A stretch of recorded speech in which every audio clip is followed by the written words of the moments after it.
We turn our attention somewhat further afield now, necessarily, given the scenes in Tel Aviv and Jerusalem overnight and for 6 families of Hamas hostages, the worst imaginable news was delivered this weekend as well. But it's when you combine those two events together that the situation becomes a little confusing, because it is against the Israeli government that protests are now gathering pace, and it is essentially a call upon the Israeli government to do more that is seeing a general strike begin this morning in Israel, one that could paralyze much of the country. If you have been following this issue via this program, then, 2 things. Number one, you'll know how much help Noga Tarnopolsky has provided, and we will return to her in Jerusalem shortly.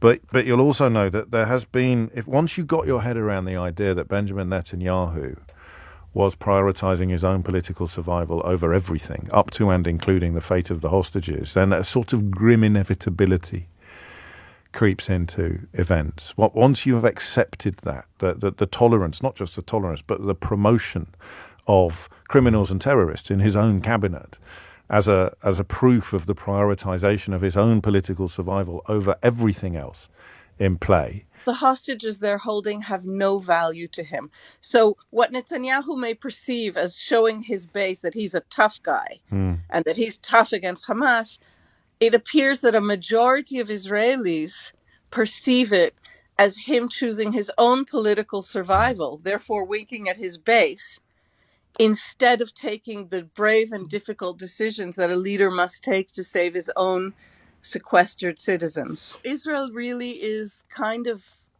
in a stranglehold. It's very difficult to describe, but about 500,000, an estimated 500,000 Israelis took to the streets last night on a Sunday night, which is a weeknight in Israel, and out of a population of just under 10 million. Gosh. Maybe you can translate that to British terms, but I did the calculation for Americans, and it's as if 15 million Americans had taken to the streets.